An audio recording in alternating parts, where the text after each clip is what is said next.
The road we're on is paved in Garth. Come along on the journey as we explore Garthology. Think of it more as a conversation. I like that. So if this is truly a conversation, then I say let the conversation begin.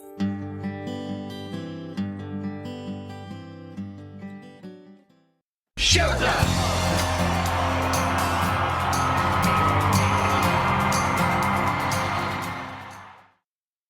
Hey everyone, it's Deb. And I'm Pete. And I'm Jess. Welcome back to another episode of Garthology, where we explore the world of Garth Brooks one episode at a time. For this episode, we're going to continue our series of episodes deep diving into Garth Brooks' 1998 limited series box set. As we've done previously for these limited series episodes, we're focusing our attention on just the bonus song that was made for each of the reissued albums. In today's episode, we are focusing on the third album in the set, Ropin the Wind, and its bonus song. Let's start with the album itself. Originally released on September 2nd, 1991, Ropin the Wind was Garth Brooks' third studio album and a record-breaking milestone.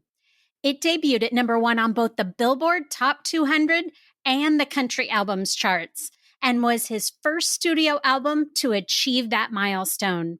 With massive hits like Shameless, Rodeo, and What She's Doing Now, and The River, the album balanced high-energy tracks with introspective ballads, blending country roots with pop and rock influences. It solidified Garth as a crossover force and took his music beyond the honky-tonk and straight into mainstream America. Now, before we get into the bonus song, let's talk a little bit more about this box set. We've already covered the exclusive release and the remastered tracks, but here's what really hit me. As a fan, seeing these first 6 albums all together in the limited series, it almost feels like watching Garth's story unfold in real time. It's like a musical timeline of how he became, well, Garth. Not only are the albums lined up chronologically, but it's also like they're tracing his journey from small town roots to global icon status. Even the album covers themselves show that progression. That really struck me as I was going through this box set. And the bonus tracks that are included on these albums are such hidden gems, just like we mentioned in our last episode. It really makes you wonder, what other Garth songs exist that we've never heard? And if this limited series had never been released, we would have really missed out with some special songs. And which one of them is a perfect example of that? I'll just smile and pretend she'll never know who she's up against when she's holding me close. You're all that I want, you're all that I need. And when I close my eyes, honey, you're all I see. So tell me which one of them will be you tonight. Oh, which one will hold me in your arms so tight? I've forgotten what's wrong, given up on what's right. Which one of them was written by Garth Brooks himself and is deceptively simple on the surface. A barroom narrative where this heartbroken man wonders who he'll go home with tonight. But underneath that setup is a really sad and conflicted confession, in my opinion. Like, I listened to it and he just sounds broken and like he's just confessing this terrible thing that's happening in his life. The protagonist isn't looking for love. He's just looking for a distraction. He's surrounded by women showing interest. One buys him a beer. Another one asks for a ride home. Others give him the eye. But instead of excitement or ego, his response just sounds so hollow. If they only knew they were wasting their time. And then we get the real emotional gut punch when he admits, There's only one lover I can give my heart to, but you didn't want it and you broke it in two. Like, oh my God. This song is definitely not a song about a player. It's about a man who can't move on no matter how many women cross his path. The refrain, which one of them will be you tonight? It's not really directed at the women around him. It's just aimed at the memory of this woman that he lost. He's projecting her onto all these strangers and searching for her in every face. Musically, which one of them leans into this classic country arrangement, slow tempo, soft percussion? It's got that piano in there. There's no flashy production here, and that feels intentional to me. I think this stripped down music is just so appropriate for the lyrics in this song. It just mirrors the song's sadness. Garth delivers the vocals with understated heartbreak. There's no growl, no dramatic build, just resignation. He just sings like someone who's exhausted emotionally, physically, and in every way. It's like he's just going through the emotions. The chorus just sneaks up on me every time, and he sings it in that kind of catchy, like hypnotic way. But that repetition of which one of them will be you tonight starts to feel almost like a cry for help to me.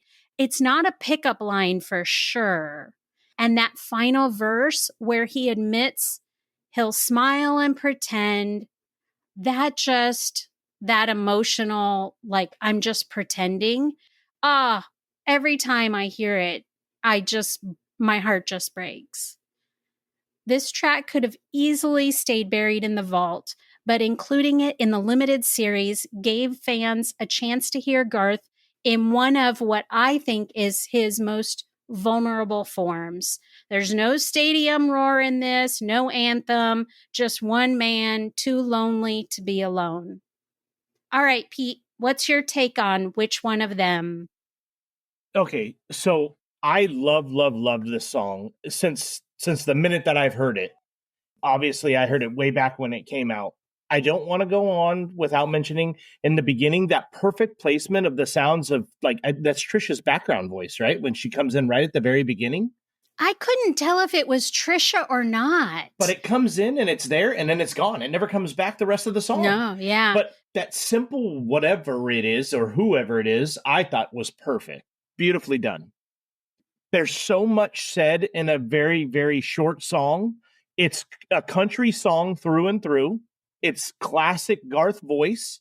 I love the way that he sounds. I love the way that the instruments are a perfect canvas for big lyrics in a big, sad story, and a perfect canvas for just Garth's voice. Like you were saying, there's nothing big. There's nothing extravagant about this. There's nothing that's just, ba-dum, bam, boom, or, it's just listen to the music and enjoy the lyrics and the story.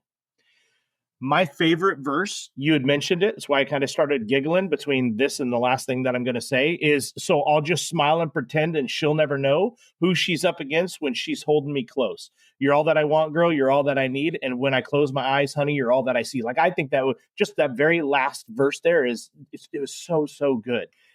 Again, we can go on about the meaning of the song. And Deb, you touched on some great things as always. Jess, I'm sure you're going to as well. Like I said, there was a lot said in a short amount, so I'm sure we're going to touch on a lot of the same things. But for me, I'm just going to say this. This song is a perfect bonus track when it was released.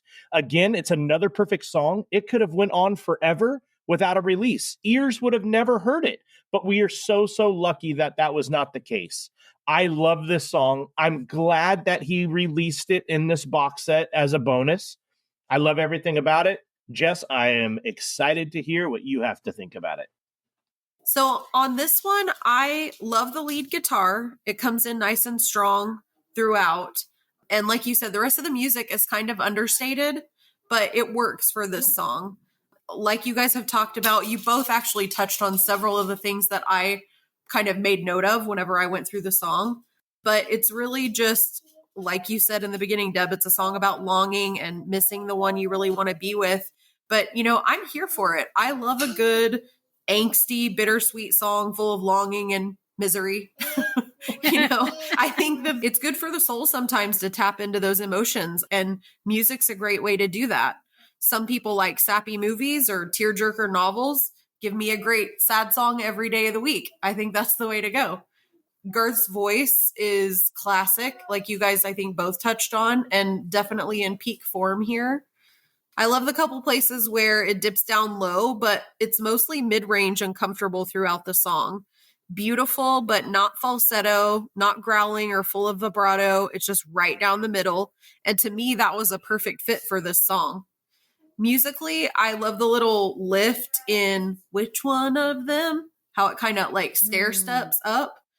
I just like the way it ascends. It works beautifully for the song. And my favorite lyric in this one is where it says, I've forgotten what's wrong and given up on what's right. That's just such a catchy line, but also sad. I mean, if you think about the headspace that somebody is in to feel that way. This isn't a particularly profound song in that there's not a big emotional revelation, but I think where it lacks in revelatory depth, it really kind of excels in its relatability, in my opinion. I think most people at one time or another have been with someone when they were really kind of still pining for someone else. Just like you said, Deb, just going through the motions, trying to move on and just survive the loss and grief that they're experiencing that comes with having your heart broken. So I think people can definitely relate, or at the very least empathize with the story in this song. And I love when Garth just taps right into these very human emotions and situations through his music where you're just like, oh, yes. Yeah. Like, I mean, I get that. And so while this is not my favorite song ever, it's definitely a great song. And it's one that, Pete, like you said, I'm just so happy that it got a second chance and found a home as a bonus track on this box set. No, for sure. Yeah, and Garth wrote the whole song. Like, he didn't even have a co-writer on this one. This was all him. Yep. And that line you mentioned, I've forgotten what's wrong and given up on what's right. Like, to me, that just screams surrender. Yeah. He just doesn't even care anymore. He just wants relief from missing this woman. Throw the white flag and Right? He's like, I just don't even care anymore. It is what it is. I can't deal. Yeah. So, I mean, it's such a good song, but I mean, that really is sad when you think about being at that point, like where you truly are just like, I got nothing. Yeah. Nah, it hurts me. It hurts my heart. Yeah. It's a quiet song, but my God, I just feel it in my whole soul. Yeah. It's a good one. Yeah, for sure. Yep. All right. Well, that's it for today. That wraps up Ropin the Wind from the 1998 limited series. We'll be back soon to continue our review of the bonus songs on each re-release. And next time, we will be checking out the bonus song on The Chase. So stay tuned for that. Have you checked out our website at garthology.com yet? If not, stop by today and check out all of our past episodes. And remember to subscribe to our podcast on your podcast platform of choice. Then be sure and share us with everyone you know. That way you can help your friends in low places become Garthologists too. Yeah, and speaking about friends in low places, if you guys are on social media, so are we. If you guys like to use Facebook, we are at www.facebook.com/GarthologyCast. If you guys are on TikTok, Threads, Twitter, or Instagram, we are at GarthologyCast there. We do check the messages. We do love the interactions. We appreciate every like, tweet, retweet, or share. So if you guys can continue to support us there, we truly appreciate it. New episodes of Garthology are available on the 7th, 17th, and 27th of each month. Please join us for our next episode. Until then, thanks for joining us for today's episode of Garthology. And I'm Deb. I'm Pete. And I'm Jess. And we'll see you guys next time. Bye, everybody. Bye, everybody. Bye, everyone. And remember, love will always win. Finish it! Finish it!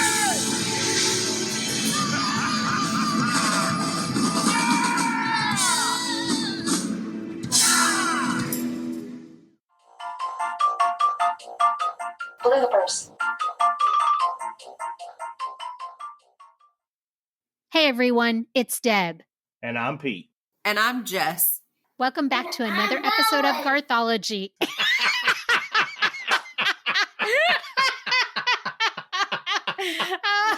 Oh, shit. Oh my gosh, that Damn might it, be man. the best Good one job, dude. yet. Good job, bro. And I'm Bowen. That was like perfect. Our new intro is going to be, And and I'm I'm Bowen. Bowen. He picked it up like right in the right spot, though. I mean, Right, Yeah, he perfect. did. Like right there. It was perfect. A barroom narrative where this heartbroken man, What's a man? What's Amanda with you? What's Amanda with you? Don't send me to bed. Yeah, don't send him to bed. He is not ready, okay? Okay? oh my gosh. Man. You guys aren't helping me because now he thinks it's funny because they're being funny. Oh. Why you laugh? And I'm going. Bye, everybody. Good next time. Bye. That's a wrap. That's a wrap. It's cupcake time.